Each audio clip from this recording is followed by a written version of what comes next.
Good afternoon, everybody, and welcome back to RobMotive. You know, the new 2024 Tacoma has been announced, and you need to beware. I need to beware if we're looking to go ahead and get one of these. So what am I talking about?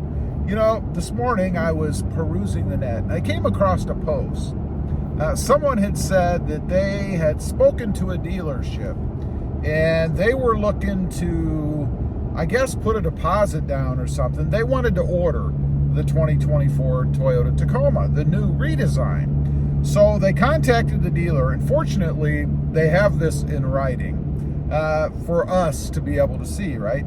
So anyway, it says that apparently this person had put down a deposit for a 2023, and they were waiting to get it or something like that, but they had decided to switch to the 2024. They wanted to go ahead and get their name in, get a deposit on one so they could get it.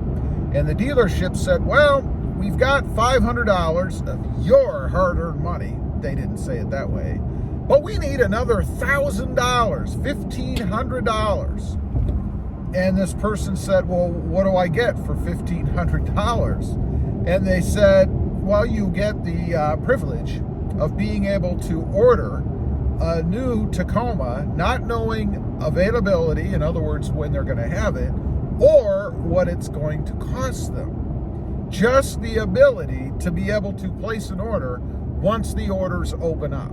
Now, I don't believe this is going to happen for probably another, maybe couple of months or so, maybe even longer.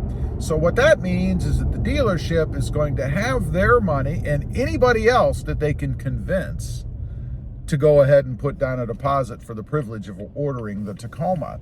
They're going to earn interest on that money, right? It's going to sit in an account somewhere. I mean, legally, I don't think they can spend the money. They have to have it in reserve, if you will. But that money's going to go into an interest-bearing account. Now, you might say, well, so what? Who cares? It's $1,500. They're not going to make any money on $1,500. Well, no, they're not. But multiply that by the number of people that they can convince to go ahead and put a deposit down, and they do stand to make money. And that's free money for them. Doesn't cost them a nickel. They go ahead, invest it in a low-risk account or no-risk account, you know, like a money market or even a savings account. Or maybe you've got a dealership that's a little more daring and they're going to throw it in the stock market. Who knows what they're going to do with it? Legally, as long as they have it for you when it comes time to pay the piper, right? Now, this email or message, whatever it was, went on to say that that money is non-refundable. In other words, you're going to put $1,500 down, and if you decide not to buy the truck, or maybe something happens and the truck's not available for another year and a half, who knows these days, you don't get that money back. You can't call the dealership and say, hey, refund my money. I don't want this truck anymore. That sounds kind of shady to me. Now, to clarify, that money is going to go towards the cost of that new truck, whatever it may be, who knows. It is going to go towards the cost. So they're not stealing your money so much. They are going to put it towards the new truck whenever you do get it. Now, what's interesting to me and why I think this is shady, for a couple of reasons. One, I have put money down to reserve trucks before, somewhere between $200 and $500, never $1,500. And that money was always refundable in writing. It's refundable if for any reason I decide I don't want the truck, it's not available, can't get the trim that I want, maybe there's some kind of supply shortage, whatever it is, it's fully refundable, no strings. I don't have a problem doing it when you have it in writing and it's not a ton of money and it's refundable, right? But you do not have to put money down to have the privilege of ordering a vehicle. I mean, as soon as the orders open up, you can contact the dealer, any dealer, and go in and order a truck as long as Toyota is taking orders for them. And if they're not taking orders for them, it doesn't matter how much you do or don't put down. If you can't order it, you simply can't order it.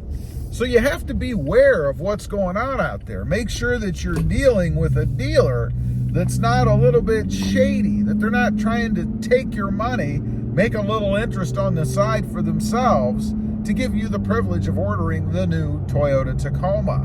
Now, further, I guess, there will be allocations for these trucks once they're available. And I do believe that most of them, a lot of them, are going to get snapped up, particularly the more popular trim levels. I think the TRD levels, the SR5, maybe some SRs. You're not going to see that as much, I don't think, on the more expensive levels, simply because they are more expensive.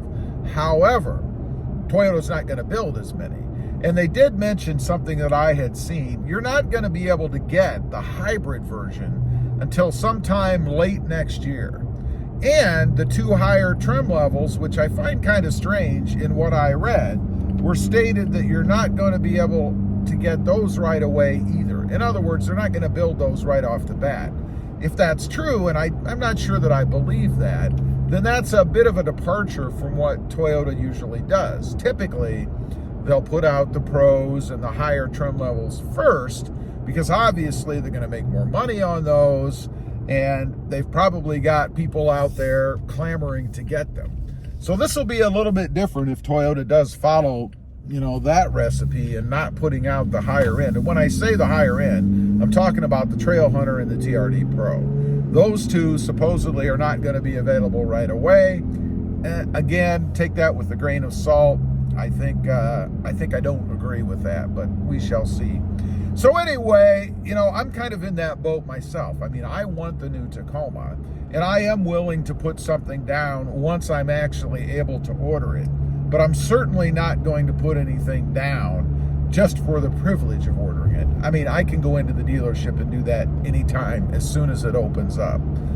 I wouldn't do it if I were you, but hey, if you've got the that strong of an urge, I guess, and it makes you feel a little bit more connected, it's your money, do what you want to do, but just beware. Anyway, I just wanted to get on here, talk about that a little bit. I had seen that reprint, I guess, of a correspondence with a dealership, and right away, red flags go up for me, because asking for money for something that they can't even provide, just in essence saying that you want it, doesn't make a lot of sense to me, along with the no refund policy that this dealership seems to have. And by the way, they said that the reason they're doing that is because Toyota only wants serious buyers. They don't want people stating that they want the truck with no commitment and then not following through. Leave a comment. Let me know if you've run into this yet. If you've gone to a dealership or talked to a dealership and asked about pre-ordering the truck. Are they requiring a deposit? I'd be curious to know. Also, real quick, I do have 2 additional channels. Mod Driven, all about the Honda Civic, and RobMotive JT, all about the Jeep Gladiator. Check them out, and if you're interested, why not subscribe? And while you're at it, smash the subscribe button here too. Thanks for watching. Stay safe out there. Bye.